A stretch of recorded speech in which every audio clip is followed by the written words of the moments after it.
Okay, so I think since last week I have figured out how to do the sharing the way I wanted to do it. So let's see if it works. Today we are going to be talking about Spanish wine. Share. Yes. Oh my gosh. Oh shoot, I have it open. I wonder if I can edit this part out. Da, da, da. It working? Yes, it's working. Oh my God, this is so exciting. Okay, so today we are going to be talking about a Tempranillo-Syrah blend from Spain and where it came from. This is, the home slidey thing. And, oh, I have to do this. Okay. Yes. Okay. Topic du jour. So we'll talk about some Tempranillo, we'll talk about Syrah, we'll talk about Spanish geography, and then we'll talk specifically about Castilla-La Mancha, where this came from, and then I'll give you a sneak peek at next time, assuming I can stay on the schedule I've made for myself. So, all right, Tempranillo. Tempranillo is Spain's premier black grape variety. So it's grown all over the country, and it may be referred to by one of its other names. I don't even know all of its names, but I listed some of them here. So please, again, forgive my pronunciation. I'm trying to learn Spanish. I'm also trying to learn French, German, Russian, Vietnamese, and Irish. So who knows what's happening in my brain. So, Oeil de Lebre, unclear. Sasabel, Tinto Fino, Tinta del País, Aragonés, Tinto Reyes, Tinto de Toro, Ojo de Liebre, which I assume actually means the same thing as Ojo de Liebre, which I believe is like eye of the sheep or something like that. I should have looked before I made this video. Tino de País, which is obviously somehow related to Tanta del País, and much, much more. There are many names. So it is a thick-skinned grape that is used to make mostly, this is all general.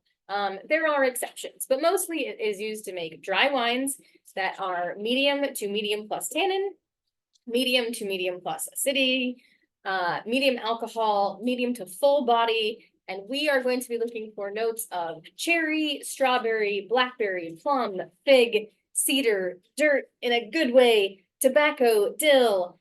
If it ages, which mine has not been aged, so I'm not looking for these, but good quality aged tertiary flavors will get dried fruit, leather, mushroom, meat. In Wine Simple, which I'm hoping, yes, I can make it work. In Wine Simple by Aldo Som, which is honestly a great name for a wine person, he says that the stuff that comes from Spain is fruity, fresh, and ripe. And that's what I'm looking for in the one we'll be drinking today. So moving on, kind of learn how to use my mouse. Syrah.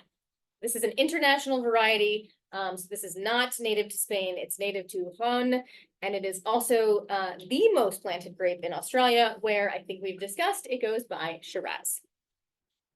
So Syrah is also thick-skinned. It is normally used to make dry wines that are medium plus to high tannin, medium to medium plus acidity, medium to high alcohol, and medium plus to full body. In this one, we will be looking for notes of blackberry, black cherry, blueberry, plum, so lots of black fruits, and then maybe some chocolate, possibly tobacco, pepper, and then sometimes, especially if it's riper or aged, we would get some black licorice, which is the same as anise or anise, depending on where you're from. This book is also a fabulous, fabulous book, The Wine Bible. And Karen McNeil talks about Syrah. She says, Syrah has always reminded me of the kind of guy who wears cowboy boots with a tuxedo. And she goes on to say, wine writer George Saintsbury, it's probably Sansbury, whatever, describes the famous Rhone wine Hermitage made from Syrah as the manliest wine he'd ever drunk. So a little bit sexist, but like, if you think in terms of that, you kind of understand this is a very powerful wine we're looking at. So, Spain. I don't know, I just really like this slide. Spain. All right, this illustration comes from the Society of Wine Educators. You can see here all of the wine regions in Spain. I would say we only covered probably 75 to 80% of these in WSET 3. So like this is very advanced. Do not let this overwhelm you. If you feel overwhelmed, just take a deep breath and forget it. By the time we get to the next slide, if you really want to dive in, then you can always come back, take a screenshot, kind of look into this. So now let's talk particularly about Castilla-La Mancha. Again, Karen McNeil, I'm citing her here. It's one of the largest wine regions in the world, 100 times larger than Napa Valley, for example. And then she references the comforting, dependable spigot for oceans of tasty, inexpensive wine. But she does go on to say, and we'll come back to that because I am having tasty and expensive wine. And she does go on to say, though, the region is undergoing a transformation as dozens of high-quality oriented family wineries step up their game. And we kind of talked about that in my WSET classes also. So we may be seeing some more high-quality wines coming out of this region as well. So here is, thanks Google Maps. So this is Portugal. This is Spain. This area that's highlighted in red, this is Castilla-La Mancha.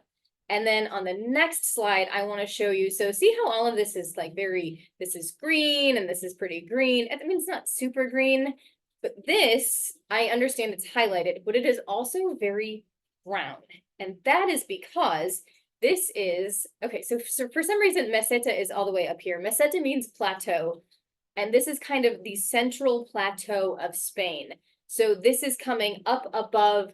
We're not getting as much natural rainfall and all that. The altitude is taking away, and that's why we're seeing a browner, like topographical image. I lost the word I was going to say. That's fine. But Castilla-La Mancha, so the climate, as we discussed, high altitude, but it is also a warm continental climate, which means we have big shifts between summer, which can get, I believe it said, up to 104 degrees Fahrenheit. I want to say that's 40 Celsius, but that doesn't sound right. And then really, really cold in the winter, freezing temperatures. So there's a big discrepancy between summer and winter. And then that high altitude, of course, also comes into play.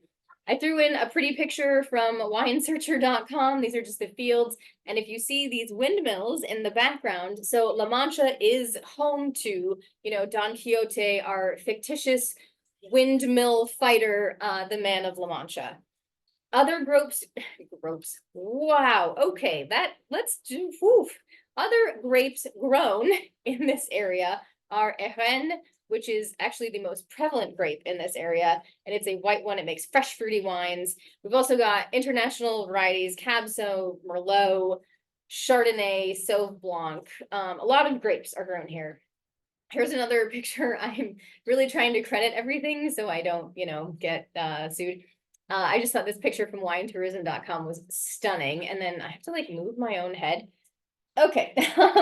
This is the place where all of the Pagos began, the Pagos wines began really trending. I want to say that means country, but I could be mixing it up with French. Anyway, it is still home to the majority of estates that were awarded the appellation Vinos de Pago. So it really is a nice region, despite that it exports tons and tons and tons of inexpensive wine.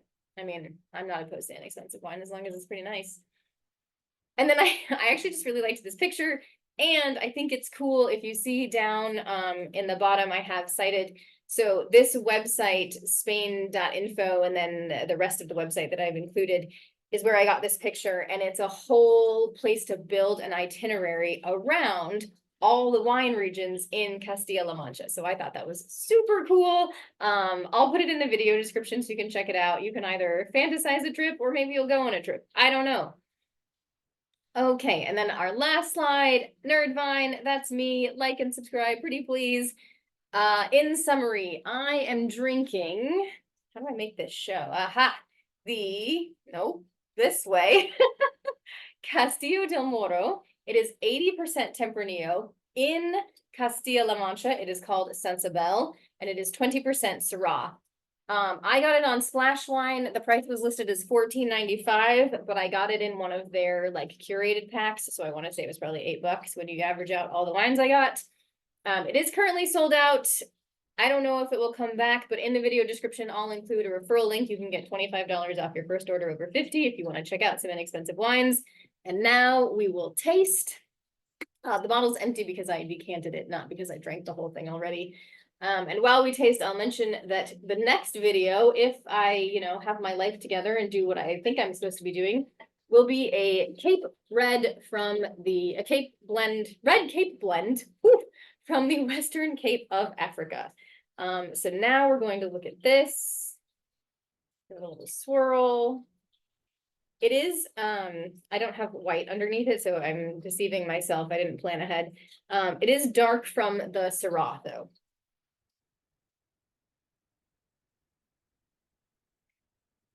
Raspberry. I get the plum, cherry, cranberry. Some spicy notes. I wasn't expecting a lot of tertiary flavors because it is well, it's a 2020. Something I can't place. I'm not sure what that is. Maybe the pepper?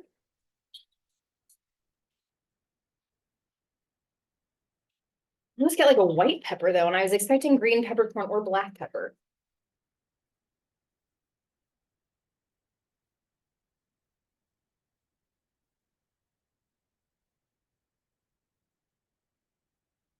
That is plum. Plum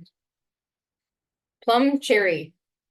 Cherry plums. There are other things, but the overwhelming on the palate is cherry and plum. Like it just jumps out.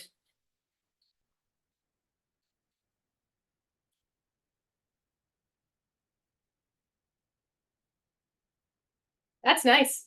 If you can grab one, or honestly, just look for a Spanish Tempranillo-Syrah blend that's 15 or under.